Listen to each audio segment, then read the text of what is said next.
Bom dia a todos.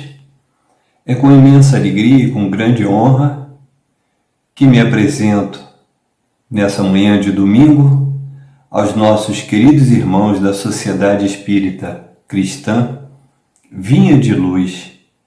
Hoje nós vamos tratar sobre o capítulo 17, item 8 de O Evangelho segundo o Espiritismo por Allan Kardec, Sede perfeitos, e no item A, virtude. Trazemos nessa oportunidade um grande abraço fraterno da Associação Beneficente Espírita Bezerra de Menezes aos nossos queridos irmãos, eu rogando ao mais alto que nos inspire para que possamos dar conta dessa empreitada que nos foi apresentada. Bem, nós vamos fazer a leitura da página de abertura e o título é Virtude. É a lição número 56 de o livro Correio Fraterno por Espíritos Diversos na Psicografia de Francisco Cândido Xavier, numa mensagem muito singela trazida pelo nosso querido irmão Emmanuel. Trata do seguinte: virtude. Quanto acontece à pedra preciosa lapidada, não surgirá no mostruário de nossas realizações sem burilamento e sem sacrifício. Se desejamos construí-la em nossos corações, é imprescindível não nos acovardarmos diante das oportunidades que o mundo nos oferece.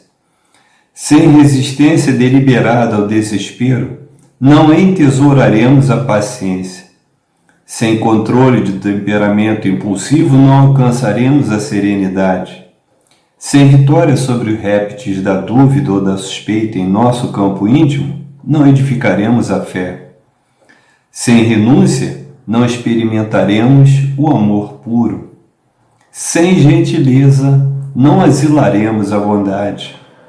Sem o silêncio bem vivido, não atingiremos a harmonia mental. Sem o espírito de serviço em favor dos semelhantes, não criaremos os valores da simpatia. Com firmeza em nossas atitudes, chegaremos ao conhecimento da verdade. Sem atenção para com a nossa própria consciência, não acenderemos a luz de respeito em torno de nós. Sem tolerância à frente da calúnia, não alcançaremos a fortaleza.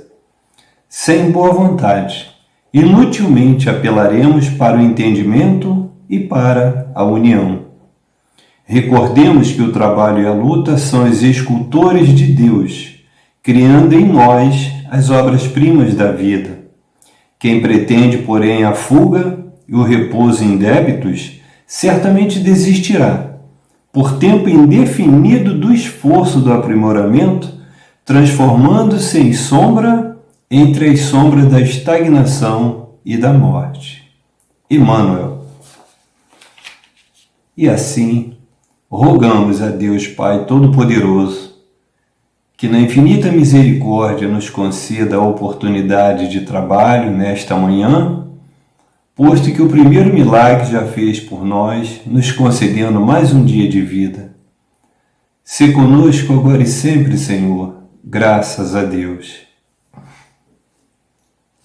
Bem, fizemos aqui um pequeno resumo e ele vai norteando o nosso trabalho. E vamos começar perguntando o que é virtude.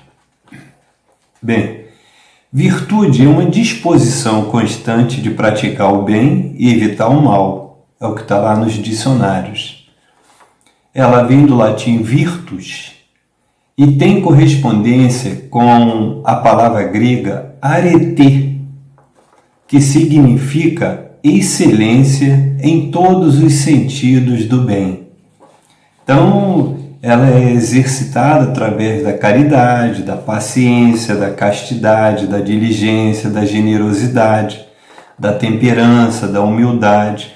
Tudo isso em oposição àqueles famosos 7 pecados capitais, exemplificados através da Bíblia, difundidos através da Igreja Cristã, demonstrado por Jesus Cristo na sua passagem sobre a terra, Enfim, é essa excelência, ao mesmo tempo em que inspira o homem, né, o indivíduo, na proposta da retidão moral, mostra que não é a busca de ser o melhor entre todos, mas que cada um dê o melhor de si, em favor do próprio progresso e em favor do progresso do todo ao seu redor, sejam nas relações humanas e com o ambiente que o cerca, o meio ambiente em geral, em respeito à natureza, procurando nos cuidados com os familiares, na proteção de cada um e da nossa própria proteção, porque somos responsáveis pelo corpo que recebemos, né? E por esse raciocínio, Sócrates, Platão, Aristóteles, a seu modo e no tempo predito por Jesus, ampliaram e exemplificaram na Grécia, desde a Grécia Antiga, na verdade, as ideias precursoras do cristianismo, né? E mais tarde do que viria a ser o Espiritismo, trazido até nós, materializado até nós, através de Allan Kardec, trazendo essa doutrina maravilhosa do mais alto, que serve como um norteador até os dias de hoje para a conduta que nós escolhemos. É o livre-arbítrio que nos trouxe até aqui. E, volvendo lá ao Velho Testamento, já havia referências aos vícios, né? A inveja, a ira, a luxúria, a preguiça, a avareza, a gula, a soberba, destacando que Salomão, que foi o terceiro rei de Israel, ele, lá dentro do Velho Testamento, foi um dos reis mais poderosos, né, da humanidade naquela época, e ele é atribuído a ele a autoria da parte relativa aos provérbios no Velho Testamento, e ele já apontava, por exemplo, lá no capítulo 6, versículos 16 a 19, versículo 10, capítulo 10, versículos 4 e 5, capítulo 23, versículos 20 e 21, capítulo 29, versículo 23, tudo no melhor sentido de dirigir e controlar o povo hebreu que mantivera dentre os povos do passado a crença de um Deus único. Então já havia esse mérito quando os gregos, os romanos, os hindus, até a raça indo-ariana, né, os chineses, todos cultuavam vários deuses. E os hebreus, desde o início, desde que aqui aportaram, já vinham e mantiveram esse conceito de um Deus único. Então, esse Deus era vingativo, tinha atributos humanos, né? Ele era feroz, era dotado de ira, e se não fosse atendido lá com os sacrifícios, com as oferendas, se não tivesse a retidão de caráter, se não tivesse as promessas cumpridas para aquilo que recebiam por graça, esse Deus tomava tudo, destruía tudo. Essa era a visão que estava lá no Velho Testamento. Mas Deus, em reconhecimento a essa humildade de Salomão, né, como diríamos agora, que só pediu sabedoria para bem conduzir o povo, ele que era filho de Davi, e na linha de sucessão, muito jovem ainda, já recebeu essa responsabilidade de conduzir aquele povo. Deus, esse Deus trazido no Velho Testamento em reconhecimento, uma vez que Salomão só pediu sabedoria e nada mais de interesse para si ou sua família, Deus então o teria dotado de muitas riquezas, daí as famosas minas do rei Salomão, com infindáveis terras, muitos palácios, muitos servos, muitos trabalhadores. Era realmente um dos mais poderosos do seu tempo, e essa sabedoria que o conduziu, né, na boa administração de todo o reinado que ele ocupou ao tempo permitido por Deus, se tornando de fato um rei muito sábio, e só pediu isso, sabedoria. Bem, com o advento de Jesus, aquele Deus de ira e vingança cedeu lugar a esse Deus de misericórdia, misericórdia infinita. Mas as virtudes e vícios, com referência lá nos 10 mandamentos de Moisés, como que foram se enraizando nas sociedades cristãs como conceito de conduta, né, nas relações humanas. Tendo sido o espírito mais puro que tocou a terra, Jesus, com as curas, milagres e prodígios, exemplificou a capacidade redentora de cada um na trilha do bem e do amor ao próximo. Deixou inúmeras parábolas, mais de 60 parábolas, e 4 grandes sermões, sendo o mais destacado o Sermão da Montanha, que foi o primeiro que ele proferiu lá às margens do lago de Genezaré, em Cafarnaum, e trazendo então as bem-aventuranças retratadas por Mateus no Evangelho de Mateus, no seu capítulo 5, versículos 3 a 10. Então, essas bem-aventuranças demonstram o quão sublime é o caminho do homem no exercício diário da virtude. Essa virtude foi trazida, orientada, explicada, exemplificada por Jesus Cristo. E um dia Jesus partiu daquilo que se poderia chamar matéria, mas ele é o governador da terra. Nos protege, nos envolve, nos antecedeu e vai continuar além da gente, porque ele participou inclusive da formação desse planeta que nos acolhe e que a gente maltrata. Pelas nossas imperfeições, pelo nosso egoísmo, pela nossa avareza, pelo nosso orgulho, pela nossa vaidade. Aqueles 7 pecados capitais não eram praticados pelos povos antigos, eram praticados por nós e continuam.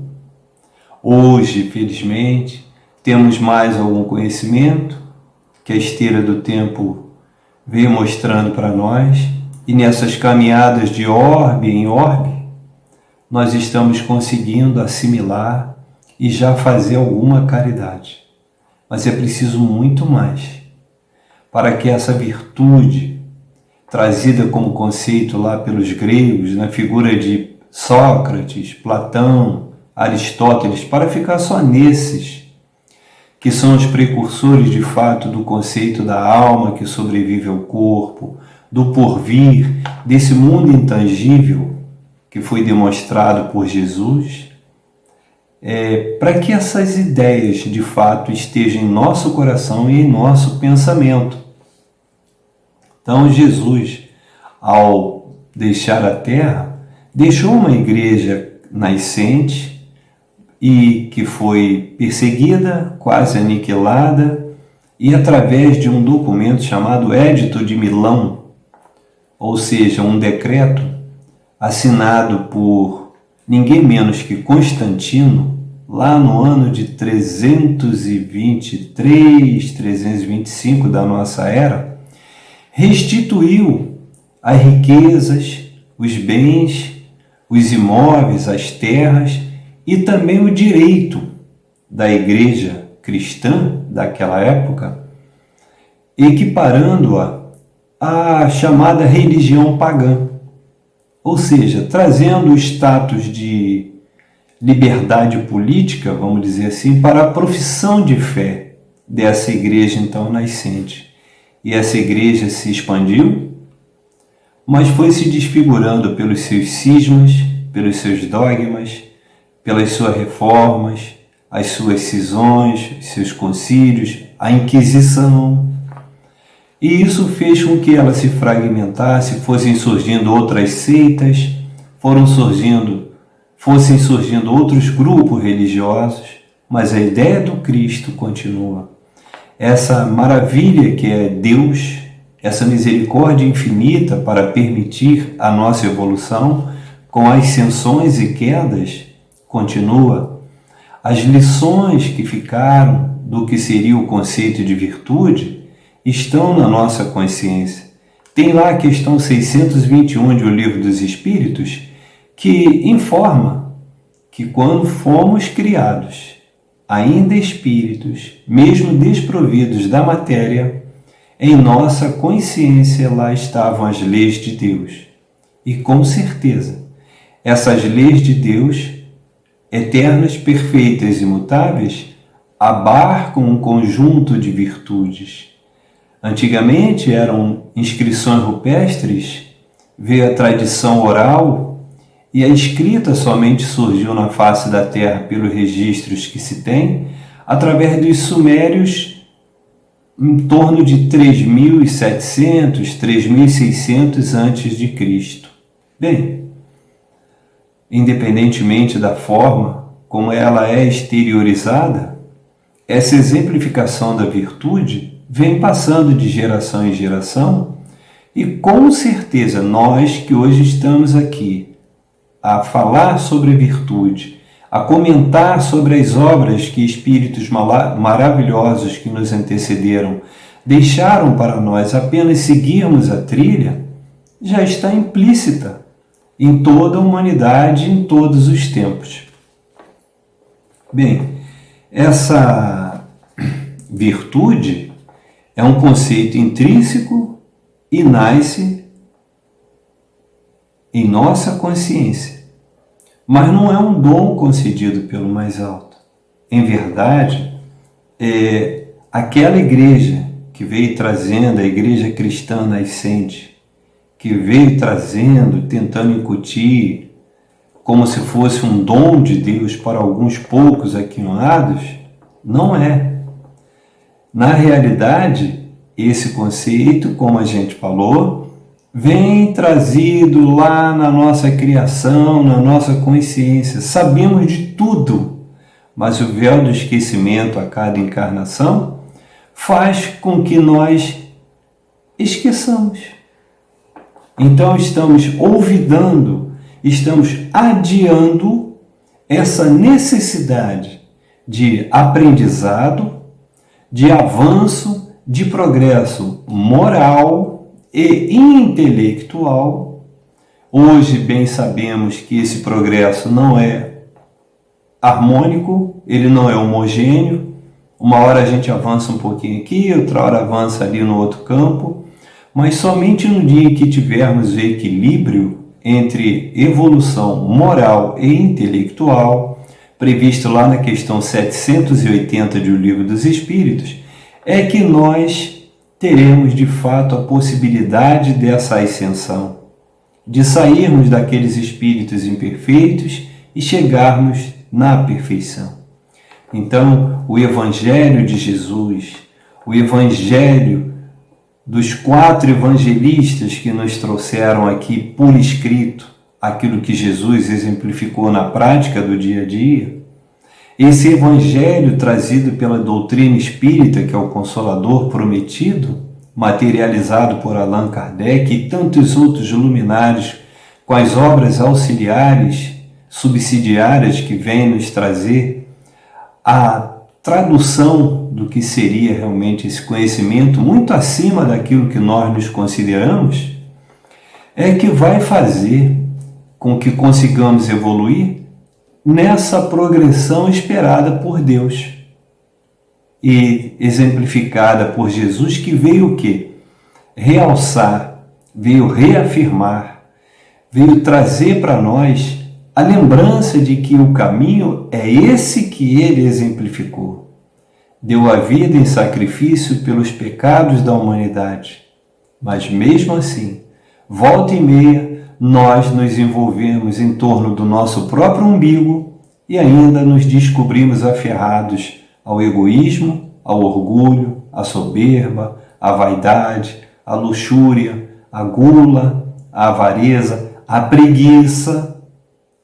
Essa, então, talvez seja o flagelo da humanidade, porque, a par da intelectualidade que traz uma série de invenções, uma série de comodidades para o conforto do corpo, né, faz com que a gente, às vezes, acabe por deixar de lado essa necessidade de, todos os dias, estar diante de uma obra que traduz essa lei de Deus, que renove em nós esse exemplo do Cristo e que traga sempre para nós essa lembrança de que nós somos os artífices da construção da nossa obra. Não esqueçam, a cada um segundo as suas obras. Jesus já deixou a sentença. Então, a doutrina espírita, nesse papel, ela enumera, as questões lá em especial 893 a 899, no capítulo dedicado à perfeição moral, essa correlação entre virtudes e vícios. E no mesmo diapasão nós temos também as questões 253 a 259 de O Consolador, por Francisco Cândido Xavier, nas orientações de Emmanuel, que também mostram que a principal dessas virtudes é a caridade. Ainda fazemos muito pouco, já sabemos o que significa, já temos os efeitos do que significa a caridade quando ela é feita em nosso favor, mas nós temos que nos conscientizar do benefício, da plenitude, de quanto é sublime quando nós nos sentimos em casa ao final de mais um dia com a consciência do dever cumprido. E queira Deus que na nossa obra diária tenhamos pelo menos um gesto de caridade, material, intelectual, espiritual, social. Nesse sentido, que possamos nos conscientizarmos da necessidade de enfatizar essa virtude na nossa rotina diária. Então, como disse Jesus no Sermão do Horto, orai e vigiai. Então, exemplos não faltam. Olha, nós temos aí o Dr. Adolfo Bezerra de Menezes, que é uma história conhecida de todos, Foi Zaqueu lá na Palestina ao tempo de Jesus e foi reencarnando, sempre com um trabalho meritório em favor do próximo, até que chegou aos nossos dias, vamos dizer assim, no Rio de Janeiro, como Adolfo Bezerra de Menezes. Nós temos o mentor desta casa, amiga, fraterna, Fabiano de Cristo, com a sua história. Nasceu lá João Barbosa, em Portugal, com alguns dizendo que teria sido uma reencarnação de José de Anchieta, que já estivera aqui no Brasil e teria impedido, inclusive, entre seus méritos, a implantação da Santa Inquisição da Igreja. Então, retornou à pátria espiritual, voltou como João Barbosa, se radicou em Paraty, no Rio de Janeiro, conseguiu amealhar alguma riqueza, mas um dia, socorrendo a um homem caído na rua, aquele fato modificou completamente a sua vida. Dali ingressou no convento beneditino de Angra dos Reis, no convento de São Bernardino, em Angra dos Reis, e começou a sua obra mais edificante, voltado à caridade, e dali foi transferido então para o convento de Santo Antônio, no centro do Rio de Janeiro.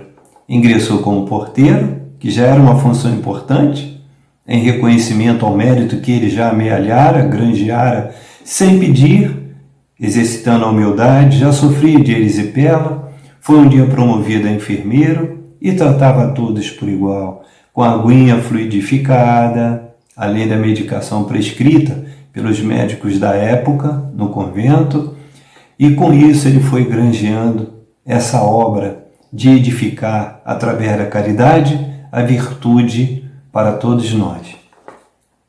Temos mais próximo de nós Aurino Costa, que tanto fez pela ação cristã Vicente Moretti.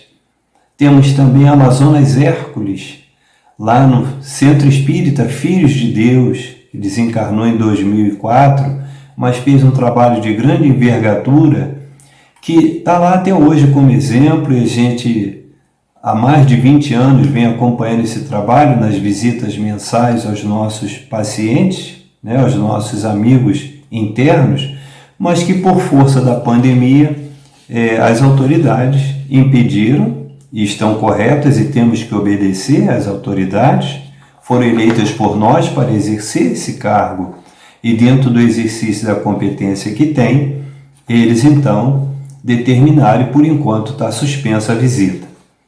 Bem, nós já fizemos alguma caridade, né? Mas ainda é muito pouco diante do nosso egoísmo, diante do nosso orgulho, a nossa vaidade de estar sempre demonstrando. E Jesus já dizia que não veja a mão direita o que se faça à esquerda e vice-versa. Que não façamos a propaganda daquilo que nós experimentamos como caridade em favor do próximo, até porque, em verdade, essa caridade sempre reverte também em nosso benefício. É a misericórdia de Deus atuando para apoiar a nossa vontade, o nosso livre-arbítrio nesse caminho da virtude. Então, a doutrina dos espíritos contempla a religião, a ciência, a filosofia. E dos primórdios da humanidade até os dias que correm, né, a evolução se deu em todos os sentidos e em todas as direções. Esse aperfeiçoamento do intelecto vai fazer com que nós consigamos sempre amplificar o nosso poder, a nossa capacidade de entendimento, de aprendizagem, de evolução em todos os sentidos. Essa é a lei de Deus, a lei do progresso. Mas a par disso tudo, temos que seguir dentro das leis morais, que é o que importa para o porvir, é o que significa mais para nós na eternidade, porque a encarnação é um estalar de Deus diante do tempo que já cumprimos na nossa trajetória e o muito que ainda falta para cumprirmos, mas que tenhamos essa capacidade de seguir exatamente esses bons exemplos que estão diante de nós, com a sua história, com a sua obra, com a construção desse verdadeiro tesouro, desse verdadeiro palácio de virtude, que é materializado principalmente através da caridade. É o que está ao nosso alcance. Se é muito ou se é pouco, não importa. Se é rico ou se é pobre, não importa. Importa é a atitude, que possamos sempre seguir em frente com esse exemplo maravilhoso que se chama Jesus Cristo. Então, considerando que a virtude mais meritória será sempre a caridade desinteressada, que não olvidemos, né, das sagradas lições do Mestre Jesus e desses incontáveis espíritos que o auxiliam pelo universo, para que nós, um dia, quem sabe, também sejamos reconhecidos na obra de alguém que vai traduzir alguma coisa que tenhamos feito em favor do próximo. Não vamos agir esperando que isso aconteça. Esse reconhecimento é principalmente para a nossa consciência com o dever cumprido e principalmente pela onipresença, onisciência e onipotência de Deus, que vai reconhecer em nós hoje, como dito no Velho Testamento a respeito de Salomão e tantos outros, mas em especial esse que ficou registrado, a paciência de Jó, que também foi muito rico, muito poderoso, tudo perdeu e jamais levantou a voz para blasfemar contra Deus, Criador de tudo e de todas as coisas. Paulo, na sua transformação moral, a partir do episódio da estrada de Damasco, são exemplos inúmeros que nós temos. E ainda encarnado Divaldo Pereira Franco com a sua obra à frente da Mansão do Caminho. E as outras casas menores como as nossas, que estão aí na distribuição dos agasalhos, das cestas básicas, do socorro espiritual daqueles que batem à nossa porta, mesmo em tempos tão difíceis como os de hoje, mas que nos reserva sempre a oportunidade de crescimento moral, quando nós conseguimos, através da palavra amiga, da lembrança para aquele que sofre dessa magnitude que se chama Jesus Cristo, e todos esses espíritos auxiliares que são os mentores de todas essas casas espíritas, como são também todos os santos na Igreja Católica e todos os líderes de todas as outras seitas, desde que voltados para o bem do próximo. Cuidemos, então, bem do outro hoje, para que não nos falte o outro que pode nos cuidar amanhã. Assim, agradecendo por essa oportunidade, renovo os votos de saúde e paz e que possamos em Jesus Cristo ter a inspiração maior para cultivarmos a virtude dentro de nós e, tanto quanto possível, que possamos transmitir pelo exemplo, mais do que palavras, essa virtude chamada caridade. Todas as outras são importantes. Nós vamos lapidando dentro de nós, utilizando o nosso intelecto, mas, acima de tudo, tendo a convicção de que as leis de Deus em nossa consciência é que serão a mola propulsora para motivar o nosso coração e o nosso pensamento na direção da nossa própria evolução e de todos aqueles que nos cercam.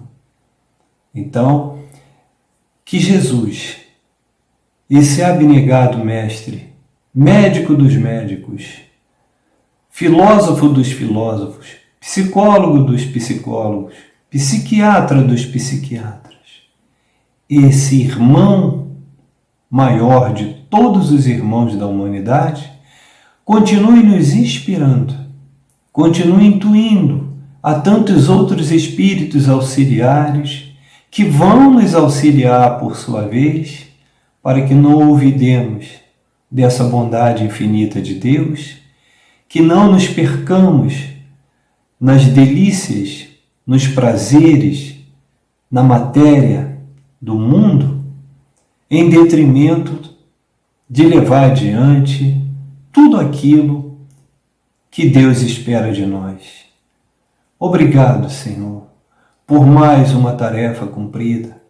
Obrigado, Senhor, por esses irmãos abnegados que junto conosco ombreiam na busca da evolução moral, intelectual, espiritual e que, nas oportunidades que se apresentem, tenhamos a coragem de olhar para aquele que segue ombro a ombro conosco em condições mais vulneráveis e que as oportunidades de crescimento através da virtude da caridade possam, enfim, fazer de nós merecedores dessa elevação e dessa perfeição tão sonhada por todos nós.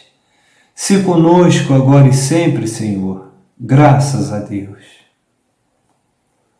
E a todos vocês, nossos irmãos queridos, de fé raciocinada, ficam aqui os votos de uma excelente semana e que as oportunidades de materializar essa virtude não nos faltem.